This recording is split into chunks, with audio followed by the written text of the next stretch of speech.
Oh, baby. Oh, so we're back in the garage, and of course, it might be snowing just a little bit.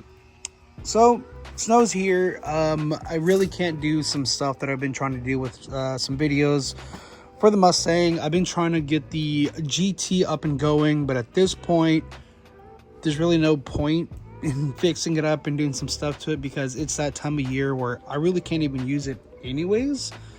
So I got the Navigator back, so I'm going to be using that thing for a while.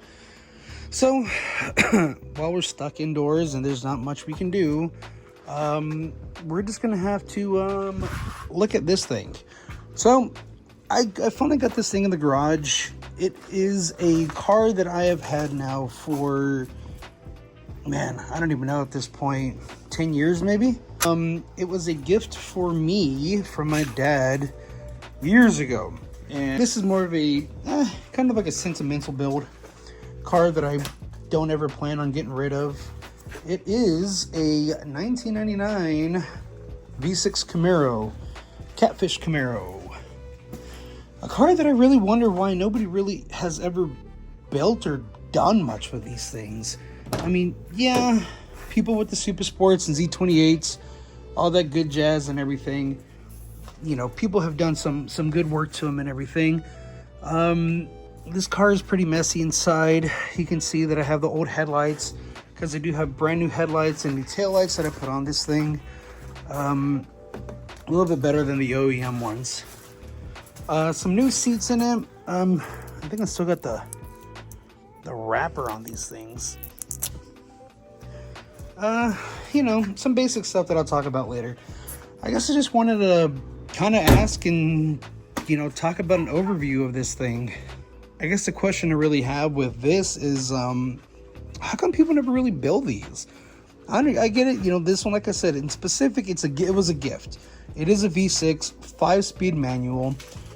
Obviously, this isn't the great fancy Super Sport or the Z28s. It doesn't have the 5.7 in it. But, I mean, hear me out. A lot of people like to build, you know, if you can see it, that one right there, the new Edge Mustangs, the 3.8s, not that bad of a motors. I've seen people kind of boost them. I've seen people kind of make some power out of them. But at the end of the day, when it comes to handling, I don't think they're really that great when it comes to handling. But these I feel like are super underrated. I think they're a great platform if you want to take it on back roads, if you want to take it autocrossing and doing stuff like that. What I've done so far with this one is I gotta update it. It does have E-box suspension, which is, I think in my opinion nowadays, probably some of the worst springs you can get. And I understand that like nowadays everybody goes coilovers and everything, but the aftermarket support on this thing is so minimal. I don't think I've ever, and I've tried looking for some coilovers for this thing, but I'm not going to find it. It's got some, what wheels are these? Z06 wheels, I think from a C5. So it's 305s, I think. The 305. Yeah, I think it's a 305 4017. So these are some meaty tires, man. For V6 having 305s all around, yeah, this thing can grip pretty good. But I've seen a couple people put, you know, superchargers on from the GXPs. I've seen, you know, turbo kits for these, but nobody does anything with them. And I think that's so weird because, I mean, what is this car? Rear-wheel drive, 200 horsepower, 5-speed manual. Look at, you know, FRSs, look at Civic SIs, look at, you know, Golfs and, you know, the GTIs and all that. Those cars that are in that horsepower range, those cars are everywhere. Nobody minds that when they're 200 horsepower. But you look at these and you're like, oh, 200 horsepower, no good. But I truly believe, I think these cars are like hidden gems.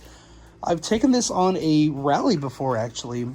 Obviously, I was not ahead of the pack, but yes, I do need a radio and I do need a center console, but that's going to be for later. I wasn't ahead of the pack, but I mean, good Lord, this car really held its own. It really held its own in the corners, the long sweeping corners and all that. This car did fantastic.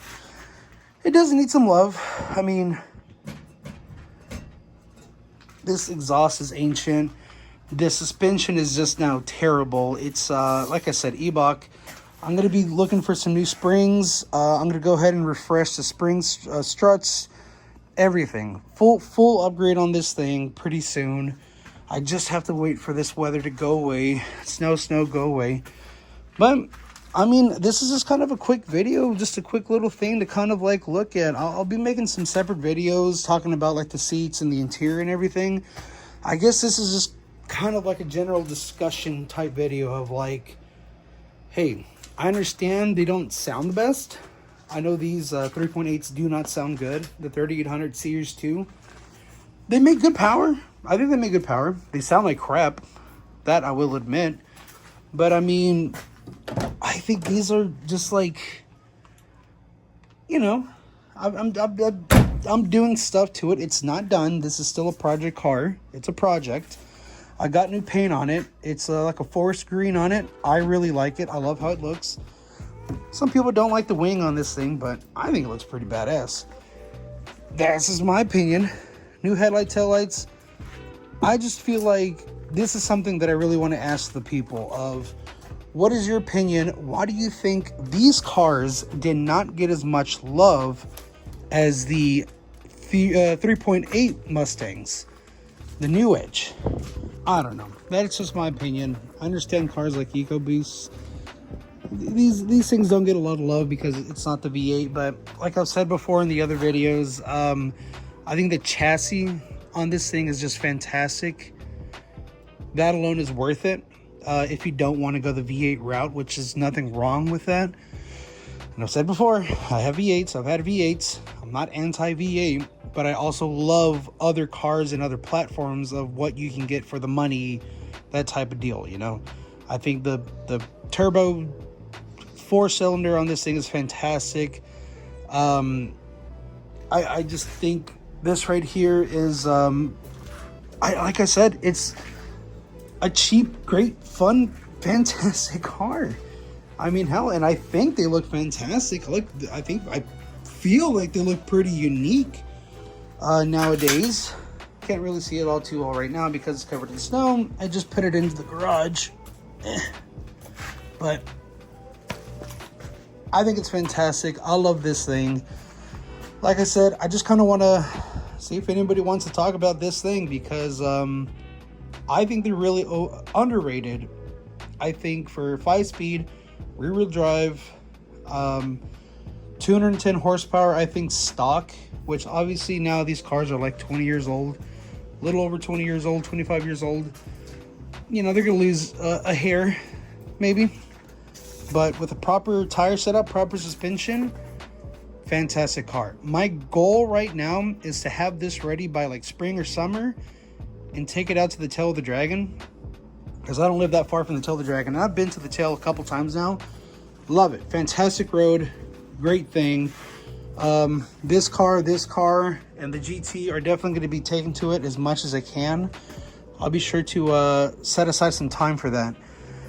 But yeah, I mean, I'm just yapping along now, but tell me what you think about these. Why do you think these really didn't get that much love? Do you think that the motors were bad? Which, you know, these things are damn reliable. Transmission are T5s. Same ones over there. I don't know. Tell me what you think. Let's talk about it. Like and subscribe.